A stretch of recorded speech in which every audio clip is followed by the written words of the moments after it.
Chegamos ao momento da saúde aqui no programa Encontro com a Vida. Que bom ter a sua companhia no nosso café da manhã.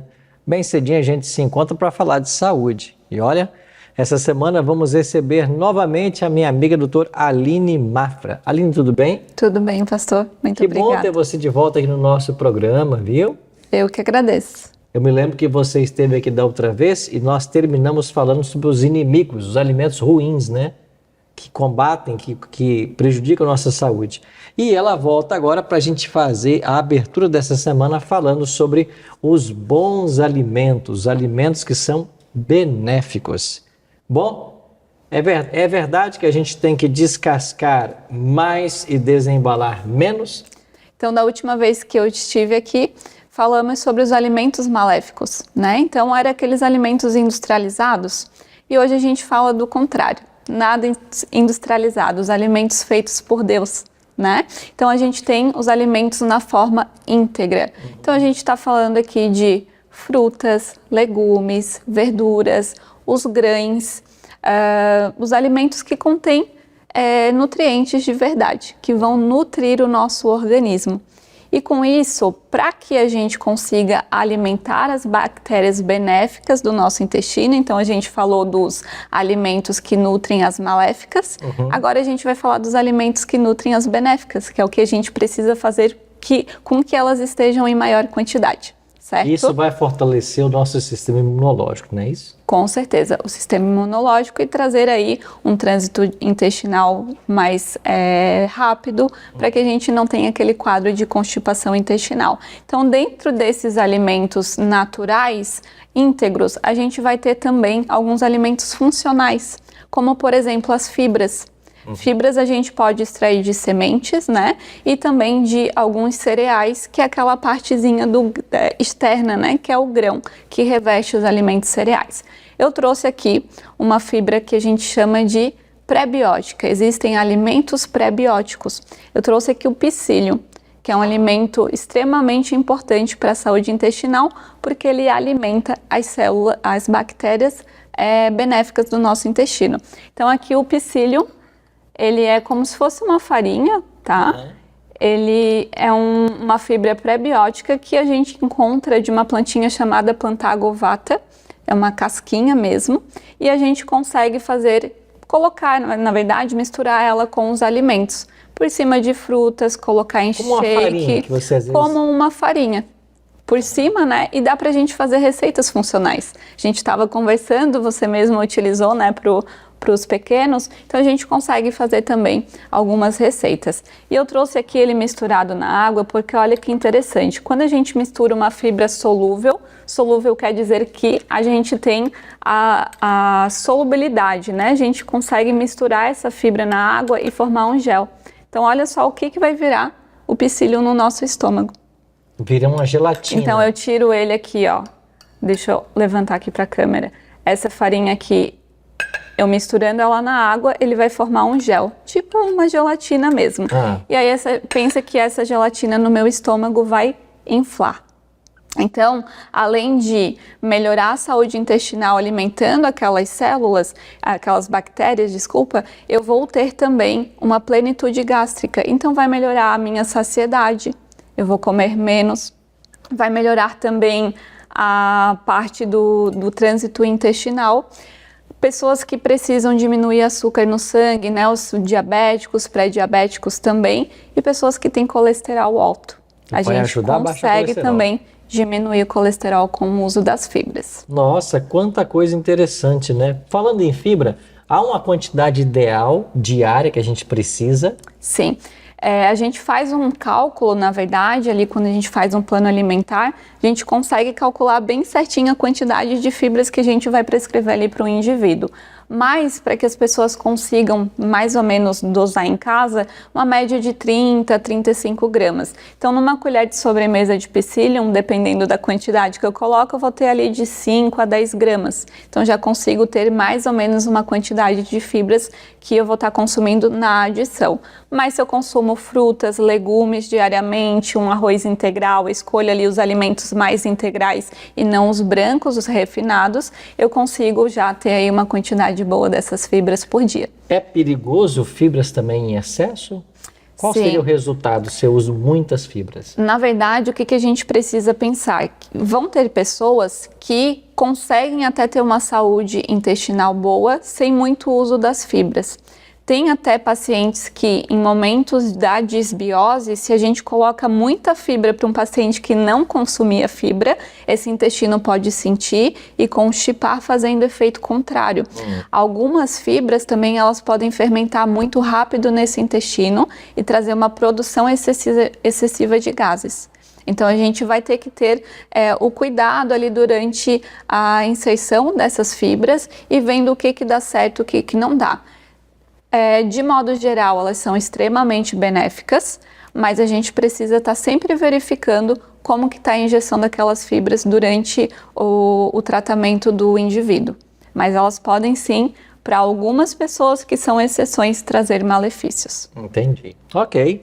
Bom, você viu quanta coisa importante nós podemos então aprender, né, com esses alimentos benéficos à saúde e sempre dando mais valor, prioridade, a gente descascar mais, comer o alimento mais natural possível e desempacotar cada vez menos. Que bom conselho para todos nós.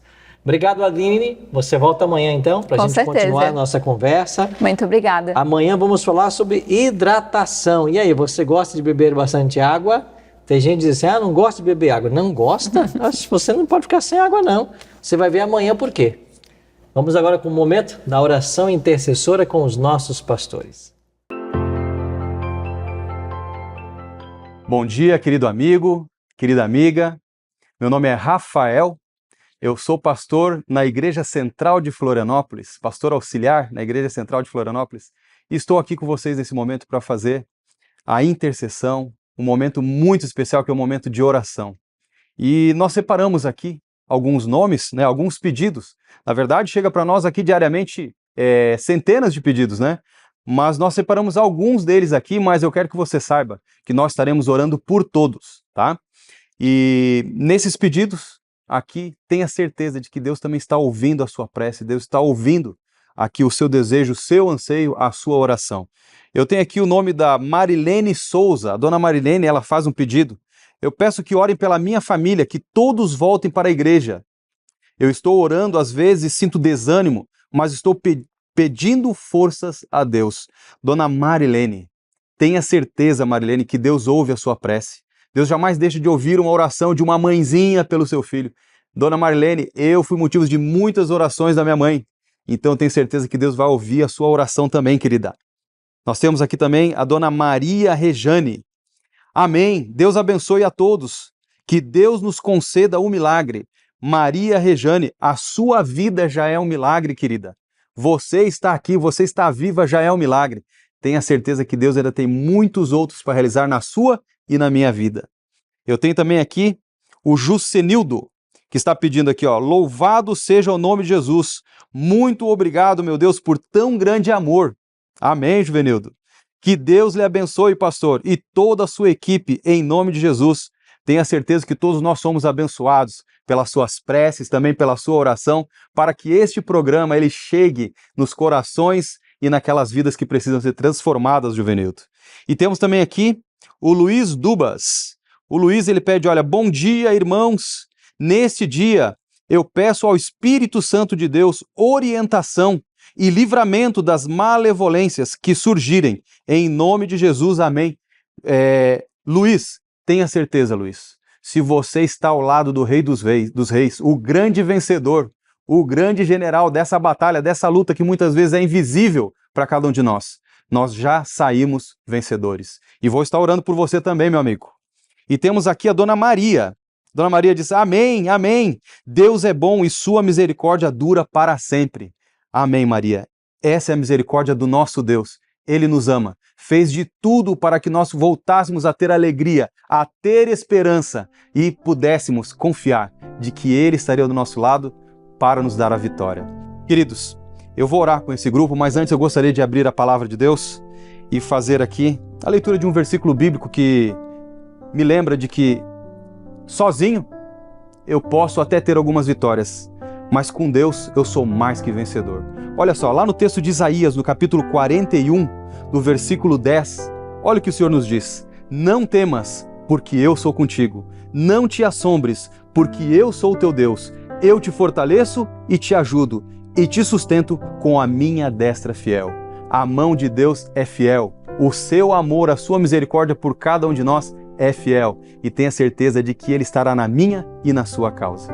Convido você agora, neste momento, aqueles que puderem, você que está dirigindo agora, e não feche os olhos, viu? Você que está dirigindo agora, não feche os olhos. Mas você que está em casa, você que está aí no seu escritório, você que está no trabalho, e se tiver a oportunidade de, nesse momento, se colocar de joelhos, eu gostaria de convidá-lo para nós orarmos por todos esses pedidos que chegou na nossa timeline aqui. Oramos. Querido Deus e bondoso Pai, obrigado, Paizinho, porque o Senhor ouve a nossa oração. Principalmente, Senhor Deus, de filhos teus que estão suplicando, Senhor Deus, por um milagre em sua vida. Como nós podemos observar hoje, tanto nos pedidos feitos que nós relatamos aqui, Senhor, como naqueles também, Senhor Deus, a todos os que foram feitos nesse dia, nós sabemos, Senhor Deus, que o Senhor age, que o Senhor intercede e que o Senhor nos dá a resposta sempre. O Senhor sempre responde. Eu te peço, Senhor Deus, esteja na causa, na vida dessas pessoas, desses nossos amigos, desses nossos ouvintes. Que o Senhor Deus possa ser a cura para aqueles que estão doentes. Que o Senhor possa ser, Senhor Deus, aquele que providencie o alimento para aqueles que estão famintos. Que o Senhor possa ser ali a restauração emocional para aqueles que estão passando por algum problema na sua família. E que o Senhor possa abrir as portas daqueles que estão com alguma necessidade de emprego. Senhor, entregamos a vida dessas pessoas nas tuas mãos, confiantes na tua poderosa destra de que o Senhor é fiel e que o Senhor há de fazer justiça por nós e o Senhor há de fazer ali um milagre na nossa vida. Entregamos todos esses nomes em nome de Jesus. Amém, Senhor. Pois bem, chegou agora o momento de juntos estudarmos a Bíblia aqui no programa Encontro com a Vida. Estamos numa série muito especial sobre o maravilhoso Jesus. E o tema de hoje, Jesus no lugar santo. Lugar santo do santuário celestial. É o que você vai entender um pouquinho melhor agora. Mas antes de avançarmos no estudo, como é o nosso hábito aqui, a gente gosta sempre de orar, pedindo a bênção do Senhor. Eu queria convidar você a nós orarmos também. Ora comigo? Pai Santo, muito obrigado por estarmos juntos mais uma vez para estudarmos a Tua Palavra. Queremos convidar o Deus Espírito Santo a estar conosco, que a nossa mente se abra, que o nosso coração também se abra, para nós entendermos e praticarmos a Tua vontade. Fica com cada amigo, com cada amiga que parou esse tempo para juntos estudarmos a Bíblia. Que o Teu bom e Santo Espírito nos assista agora. Oramos em nome de Jesus. Amém. Pois bem, vamos falar um pouquinho sobre o santuário, que é um tema muito especial na Bíblia. Nós já vimos aqui nesta série de que o desejo de Deus sempre foi habitar com o seu povo. Por isso ele deu uma ordem para Moisés, ordem essa que aparece em Êxodo 25, verso 8. Deus mandou que Moisés construísse um santuário para habitar no meio do seu povo. E esse santuário, construído por Moisés, foi um santuário construído com base num modelo. Esse modelo que Moisés viu foi o próprio templo celestial. Então tem que ficar claro para nós que o santuário celestial, o santuário que existe no céu, serviu de modelo para que Moisés fizesse um santuário aqui na terra. Esse santuário terrestre construído por Moisés, esse santuário possuía 2 compartimentos. O primeiro compartimento chamado Santo e o segundo compartimento chamado Santíssimo. No lugar santo você tinha 3 móveis. À direita de quem entrava no santuário estava a mesa com os 12 pães da proposição. À esquerda, o candelabro com 7 lâmpadas, que era a iluminação que havia no santuário. E mais à frente um pouco, o altar de incenso, aonde incensos aromáticos eram queimados para perfumar o ambiente. Já no segundo compartimento estava apenas a Arca da Aliança. E dentro da Arca da Aliança, Moisés colocou as 2 tábuas contendo os 10 mandamentos. Ele foi construído segundo a orientação do próprio Deus. Agora, quando chegamos no Novo Testamento, O autor de Hebreus, lá no capítulo 9, escreveu o seguinte: foi levantado um tabernáculo, na parte da frente chamada Lugar Santo, estavam o candelabro, a mesa e os pães da presença. Por trás do segundo véu havia a parte chamada Santo dos Santos, onde se encontravam o altar de ouro para incenso e a arca da aliança, totalmente revestida de ouro. Nessa arca estava um vaso de ouro contendo maná, a vara de Arão que floresceu e as tábuas da aliança. Como eu mencionei há pouco, a arca da aliança foi construída para receber as 2 tábuas contendo os 10 mandamentos. E por um tempo, ela também abrigou a vara de Arão que floresceu e um pote com um pouco de maná, aquele pão que Deus mandava todo dia para o povo de Israel no deserto. Mas, pastor, o texto não disse agora estava no lugar santíssimo? Bom, o autor de Hebreus está falando isso. Mas o autor de Hebreus está falando isso porque o altar de incenso, ele tinha uma ligação com o Santíssimo. Uma vez que quando o incenso era queimado, a fumaça do incenso subia, passava por cima do véu e ia até o lugar santíssimo. Então, como eles participavam dessa atividade diária, então o autor de Hebreus coloca ele como estando no Santíssimo, ou como fazendo parte do Santíssimo. Mas, fisicamente, ele estava no primeiro compartimento, até porque a função de queimar incenso era do sacerdote e o sacerdote não podia entrar no Santíssimo. Só poderia entrar no Santíssimo o sumo sacerdote, e isso uma vez por ano. Mas nós veremos esse tema amanhã, quando Jesus irá para o Santo dos Santos ou Santíssimo. Hoje nós vamos entender qual era a função do sacerdote no primeiro compartimento e como essa tipologia se cumpre também no ministério de Jesus. Então venha para a tela e acompanha comigo aqui um outro texto. Apocalipse 11, 19. Então foi aberto o santuário de Deus que se acha no céu, e ali foi vista a arca da sua aliança. Houve relâmpagos, vozes, trovões, um terremoto e um grande temporal de granizo. Qual a importância desse texto de Apocalipse? Ele é importante porque ele ensina que foi aberta a arca da aliança no seu santuário. Aqui João está tendo uma visão do santuário celestial. E lá ele vê o quê? A arca da aliança. Isso prova para mim e para você de que a arca da aliança que estava aqui na terra, ela foi copiada da arca da aliança que estava no céu. Você está entendendo? A Bíblia, do Gênesis ao Apocalipse, não se contradiz. E aquilo que foi dito no segundo livro da Bíblia, no Êxodo, é confirmado no último, no Apocalipse. Ou seja, há uma relação estrutural e funcional entre o santuário terrestre e o santuário celestial. Os móveis que haviam aqui no santuário na terra também existem no céu. As funções desempenhadas na terra também aconteceriam no céu. É por isso que o trabalho do sacerdote e do sumo sacerdote eram trabalhos que apontavam para o ministério de Cristo no céu. Esse tema é fabuloso. Isso nos revela de que há um santuário no céu e o mais fascinante, nesse exato momento, enquanto você está me assistindo, o próprio Cristo, aquele que morreu por nós na cruz, ele está lá no céu, no santuário, trabalhando pela sua e pela minha salvação. Pastor, como assim? Bom, é o que a gente vai entender hoje. Eu estou falando da função sacerdotal de Cristo. Jesus como nosso sacerdote. Bom, vamos voltar para o Antigo Testamento e eu vou mostrar para você alguns textos da Bíblia que vão nos ajudar a entender o que acontecia no santuário lá em Israel. Qual era a função do sacerdote e do sumo sacerdote. Como que isso pode ser aplicado a Jesus? Vamos começar com Levítico capítulo 4. Versos 27 a 29 descreve o que deveria fazer o pecador quando ele pecasse. Se for alguém da comunidade que pecar sem intenção, fazendo o que é proibido em qualquer dos mandamentos do Senhor seu Deus, será culpado. E quando conscientizarem do seu pecado, trará como oferta pelo pecado que cometeu uma cabra sem defeito. Porá a mão sobre a cabeça do animal da oferta pelo pecado, que será morto no lugar dos holocaustos. Vamos tomar como exemplo esse pecado por ignorância, que aqui está no texto. Você sabe que para cada tipo de pecado havia um tipo de animal a ser oferecido.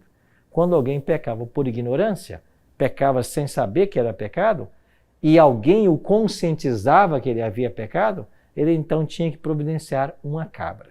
Quando levava a cabra até o santuário, ele tinha que colocar a mão sobre a cabeça da cabra, confessar o seu pecado.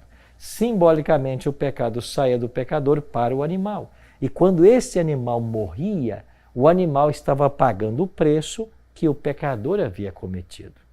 Agora, esse sangue desse animal morto era levado pelo sacerdote para dentro do santo, para dentro do santuário, no primeiro compartimento, chamado santo. Então, simbolicamente, o pecado saiu do pecador, foi para o animal e do animal para o santuário. Então, o israelita, para obter o perdão do seu pecado, ele dependia do ministério sacerdotal. Olha o que diz agora Levítico 4, 30 e 31. Então o sacerdote pegará o sangue com o dedo, um pouco do sangue, e o porá nas pontas do altar dos holocaustos, e derramará o restante do sangue à base do altar. Então retirará toda a gordura, como que se retira a gordura do sacrifício de comunhão. O sacerdote a queimará no altar com aroma agradável ao Senhor. Assim, o sacerdote fará propiciação por esse homem e ele será perdoado. Então você veja que esse cerimonial envolvia a questão do sangue pelo sacerdote. Já em Êxodo 29, 38 e 39 diz: eis que você terá que sacrificar regularmente sobre o altar, a cada dia, 2 cordeiros de 1 ano. Oferecerá um de manhã e o outro ao entardecer. Então o trabalho do sacerdote, além de receber o pecador no santuário e ajudá-lo com a ministração do perdão, ele tinha a função também de matar 2 cordeirinhos todos os dias no santuário, um pela manhã e um à tarde. Eu já expliquei para vocês aqui que esses 2 cordeirinhos morriam lá no santuário pensando em 2 situações. Nos israelitas pobres que não tinham animais para oferecer quando pecavam, e nos israelitas que estivessem porventura longe do santuário e não pudessem levar até lá a sua oferta. É por isso que quando a gente vai para o livro de Daniel, pelo menos nos primeiros anos do cativeiro, você percebe Daniel, e ele tinha o hábito de orar com o rosto voltado para a cidade de Jerusalém. Por que ele fazia isso? Porque ele confiava que o sacrifício que lá em Jerusalém estava acontecendo beneficiaria a ele que estava em Babilônia. Então, esses 2 cordeiros que morriam, essa oferta também era chamada de sacrifício contínuo, ofertas contínuas, porque todos os dias elas deveriam acontecer. Agora, todos esses animais que morriam no santuário, como nós já vimos, eles apontavam para Jesus Cristo. Então, tudo isso era um tipo a se cumprir em Jesus. E Cristo, quando veio e morre na cruz do Calvário, ele cumpre o papel de cordeiro, de ovelha que morreria em nosso lugar. Assim, os sacrifícios de animais apontavam para o sacrifício de Jesus na cruz. E o ministério do sacerdote e sumo sacerdote, que dirigiam todas essas ofertas, apontavam para o ministério de Cristo no santuário celestial. Então, recapitulando, os animais que morriam no santuário apontavam para Cristo e sua morte. O trabalho do sacerdote e do sumo sacerdote também apontava para Cristo e o ministério que ele desenvolveria quando voltasse para o céu. Depois de ter estado aqui na terra por 33 anos, ser sacrificado, ele ressuscitou. E quando Jesus foi para os céus, ele então começaria agora o ministério sacerdotal. Então olha como a Bíblia é maravilhosa. O Evangelho estava velado através do santuário. E agora Deus revela o Evangelho falando sobre aquilo que Cristo faria pela salvação da humanidade. E eu queria ler com você agora alguns textos que vão falar a respeito desse trabalho de Jesus como prefigurado nas cerimônias do Antigo Testamento. É por isso que João Batista, em João 29, declarou: no dia seguinte viu João a Jesus, aproximando-se e disse: vejam, é o Cordeiro de Deus que tira o pecado do mundo. Sim, Cristo é o verdadeiro Cordeiro de Deus e através da sua morte o nosso pecado é perdoado. Em Mateus 27, 50 e 51, nós vemos exatamente o cumprimento tipológico da morte de Jesus. Olha o que Mateus relatou. Depois de ter bradado novamente em alta voz, Jesus entregou o Espírito. Naquele momento, o véu do santuário rasgou-se em duas partes de alto a baixo. A terra tremeu e as rochas se partiram. O que Mateus está registrando? Mateus está registrando o exato momento que Jesus morre no Calvário. E quando Cristo morre na cruz do Calvário, lá no santuário, no templo em Jerusalém, em cima do Monte Sião, estava o templo, o Santo e o Santíssimo. Na hora da morte, o véu se rasgou de alto a baixo. Ou seja, a partir de agora o santuário perdeu sua função. A partir de agora não existe mais santo e santíssimo. O tipo encontrou o antítipo. A sombra achou a realidade. E quando Cristo, o verdadeiro Cordeiro, chega, toda aquela sombra teve o seu cumprimento e tornou-se agora obsoleto. É por isso que os sacrifícios que os judeus continuaram a fazer, mesmo depois da morte de Cristo, não tinham mais valor algum, porque aqueles sacrifícios deveriam apontar para o Messias. E quando ele veio, tudo se cumpriu em Jesus Cristo. Agora, Jesus tem uma nova fase nesse ministério.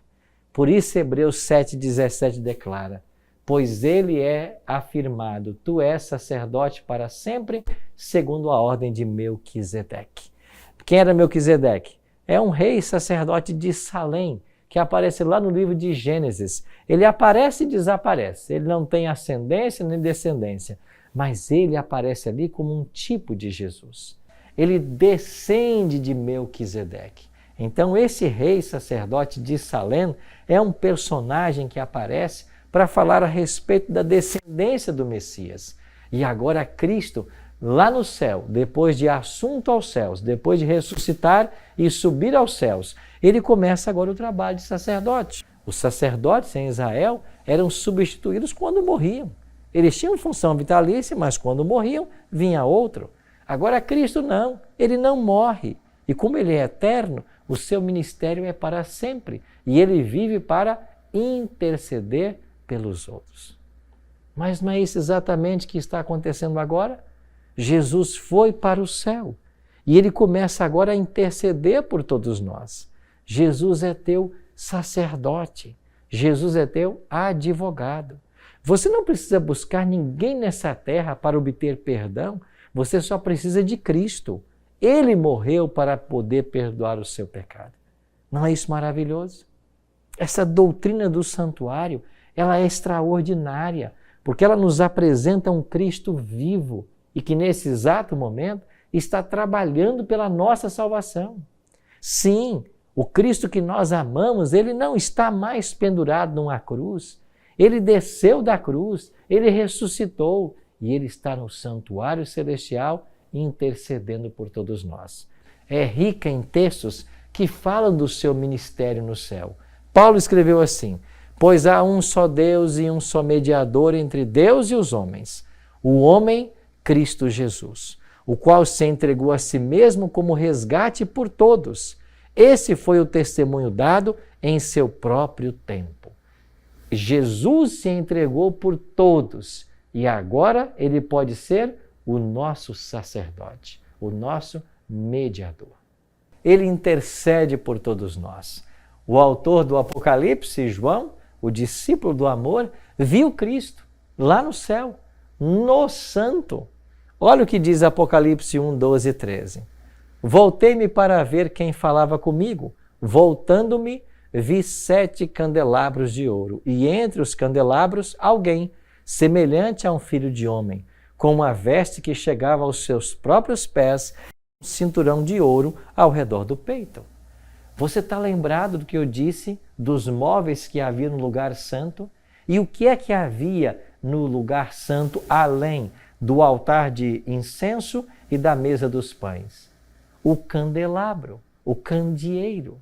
Agora João vê Jesus entre os candeeiros, ou seja, João está vendo Cristo no santo do santuário celestial. Você já pensou nisso? Jesus está no santuário, no primeiro compartimento. E assim como o sacerdote lá no Israel vinha para interceder, olha o que Jesus faz agora. Nas palavras de João, o mesmo que o viu lá em Apocalipse. Meus filhinhos, escrevo-lhes estas coisas para que vocês não pequem. Se porém alguém pecar, temos um advogado junto ao Pai. Quem é ele? Jesus Cristo, o justo. Sim, meus queridos, Jesus é o nosso advogado no santuário celestial. Eu e você podemos agora, pela fé, irmos até o santuário celestial e lá entrarmos na presença de Deus pelos méritos que Cristo conquistou na cruz do Calvário. Não é isso extraordinário? O fato de que Jesus está nesse exato momento no santuário e no primeiro compartimento, aonde João viu, fazendo o quê? Intercedendo por todos nós. Agora, Jesus hoje é advogado. Ele está intercedendo, mas em breve ele vai começar o juízo. Em breve ele vai cumprir a função tipológica do sumo sacerdote. Quando é isto? Amanhã eu vou responder essa pergunta. No programa de amanhã você vai entender como Jesus também é sumo sacerdote. Não é maravilhoso pensar que nesse exato momento Cristo é o nosso advogado? Nós somos pecadores, nós falhamos, nós caímos, nós precisamos de ajuda e Cristo é esse auxílio. Querido amigo, querida amiga, é exatamente isso que está acontecendo agora. Jesus está no santuário, de braços abertos para receber você. Eu espero que a nossa entrega seja completa, porque Ele está disposto a nos aceitar, se nós estivermos dispostos a nos entregar. Se o desejo do teu coração hoje é se entregar a Cristo e pedir que Ele seja teu advogado lá no céu, ora comigo. Pai, muito obrigado pelo grande sacrifício que Jesus fez por todos nós e por descobrirmos hoje que Ele é nosso sacerdote, nosso advogado junto ao Pai. Que Tu possas, bom Deus, aceitar a nossa causa e que nós possamos ser absolvidos pela Tua justiça. É a nossa oração, em nome de Jesus. Amém.